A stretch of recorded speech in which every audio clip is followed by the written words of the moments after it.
Hi అండి. ఎక్కడ వెళ్తున్నామో guess చేయండి. సింపుల్ అండి. పక్కనున్న రమేష్ సీరియస్గా ఉన్నాడు అంటే అర్థం బయటకు వెళ్తున్నామని. చూశారు కదా, ఫేస్ అలా పెడితే తక్కువ ఖర్చులో బయటపడొచ్చని అర్థం అన్నమాట. ఓయ్ రమేష్, ఒకసారి కెమెరా వైపు. ఇప్పుడు నువ్వు చూడలేవులే, అర్థమైంది. మీరే చెప్పండి. ఇయర్లీ ఒక్కసారి వచ్చే ఫెస్టివల్, మంచిగా సంతోషంగా కలిసి అందరం ఎంజాయ్ చేయొద్దా చెప్పండి. పోనీ ఎక్కడికో చెప్పమన్నా చెప్పడు. నాకు తెలిసి మ్యాక్సిమం ఫ్రీగా వెళ్ళే ప్లేస్నే ప్లాన్ చేసి ఉంటాడు. చూద్దాం. ఒక్క విషయం చెప్పాలండి, వైజాగ్ మొత్తంలో ఈ బీచ్ రోడ్లో ఉండే ప్రశాంతత ఎక్కడా ఉండదు. అంత బాగుంది ఈ రోడ్డు. బహుశా ఇది మాత్రమే పర్ఫెక్ట్గా మెయింటైన్ చేస్తారనుకుంటా జీవీఎంసీ వాళ్ళు. భీమిలి నుండి ఆర్కే బీచ్ వరకు ప్రతిదీ ఒక వ్యూ పాయింట్లా ఉంటుంది. పొలిటీషియన్స్ నుండి సెలబ్రిటీల వరకు ఈ రోడ్లోనే ట్రావెలింగ్ చేయడానికి ఇష్టపడతారండి. అలాగే హాలిడేస్ వస్తే ఈ రోడ్డు జనంతో నిండిపోతుంది. వైజాగ్లో మోస్ట్ విజిటింగ్ ప్లేసెస్ అయిన రుషికొండ, సాగర్ నగర్, కైలాసగిరి, ఆర్కే బీచ్ అన్నీ ఈ బీచ్ రోడ్లోనే లొకేట్ అయి ఉంటాయి. వైజాగ్లో జరిగే మూవీ షూటింగ్స్ అన్నీ బీచ్ రోడ్లోనే జరుగుతాయండి. పెద్ద పెద్ద ఈవెంట్స్ మాత్రం ఆర్కే బీచ్లో జరుగుతుంటాయి.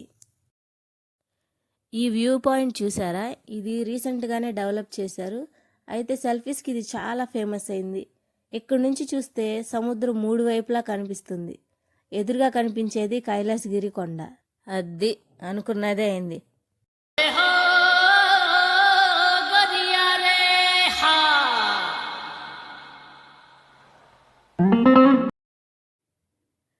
ఇది తెన్నేటి పార్క్ అండి.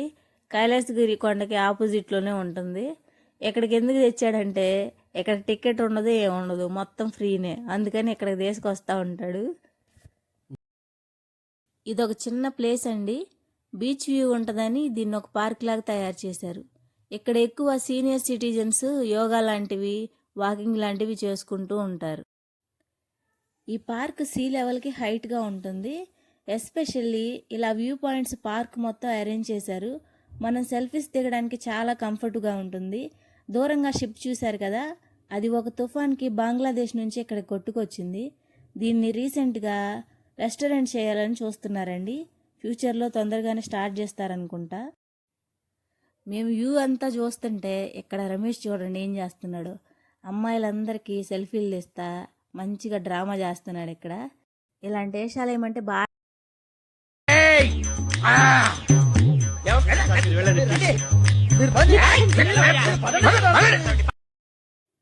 ఇలా నడుచుకుంటూ వెళ్తే స్టెప్స్ ఉంటాయి. తిన్నగా వెళ్తే మనకి బీచ్లోకి వెళ్ళిపోవచ్చు. అక్కడ నుంచి మనం షిప్ దగ్గరికి చేరుకోవచ్చు. కానీ స్టెప్స్ చాలా డెప్త్గా ఉంటాయండి. పెద్దవాళ్ళు ఎక్కడం అనేది కొంచెం కష్టం. దిగడం బాగానే ఉంటుంది, కానీ ఎక్కేటప్పుడు మాత్రం పెద్దవాళ్ళు ఎక్కలేరు. కొంచెం చూసుకోండి. మా అత్తయ్య నడవలేక నా సపోర్ట్ తీసుకొని దిగుతుంది స్టెప్స్. అందుకే మేము పూర్తిగా వెళ్ళలేదు, సగం నుండే వెనక్కి వచ్చేసాం. ఎందుకంటే ఆవిడ నడవలేదని. ఈ వ్యూ పాయింట్ చూసారా ఎంత అందంగా ఉందో. బెస్ట్ వ్యూ పాయింట్ అని చెప్పొచ్చు వైజాగ్లోనే. చాలా బాగుంది. అంత బ్లూయిష్గా కనపడుతుందో సముద్రం చూడండి. ఇది ఇందుకు వస్తారండి ఈ పార్క్కి. చాలా అందంగా సముద్రాన్ని చూస్తూ ప్రశాంతంగా టైం స్పెండ్ చేయొచ్చు. సండేస్ అలాంటప్పుడు అయితే చాలా ఎక్కువ మంది వస్తుంటారు. టూరిస్ట్కి బెస్ట్ ప్లేస్ అని చెప్పొచ్చు.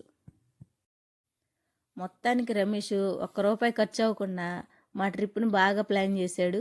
ఇప్పుడు ఉంటుంది నా చేతిలో రమేష్కి. ఎలాగూ వచ్చాం కదా, పైగా ఇంత మంచి చీర కట్టుకున్నాను. అందుకే వేస్ట్గా ఎందుకు పోవాలని మంచిగా సెల్ఫీలు, వీడియోలు, కొన్ని రీల్స్ తీసుకున్నాం. మా ఫ్యామిలీతో అందరం కలిసి మంచిగా ఫోటోలు అవన్నీ తీసుకున్నాము. ఈసారి మీకు ఎలాగనిపించిందో తప్పకుండా నాకు కామెంట్ చేసి చెప్పండి. అలాగే మీకు మా వీడియోస్ నచ్చినట్టయితే లైక్, షేర్, సబ్స్క్రైబ్ చేయండి, కామెంట్ చేయండి. ఇలాంటి మరిన్ని మంచి వీడియోస్తో మీ ముందుకు వస్తాను. Thank you. బాయ్.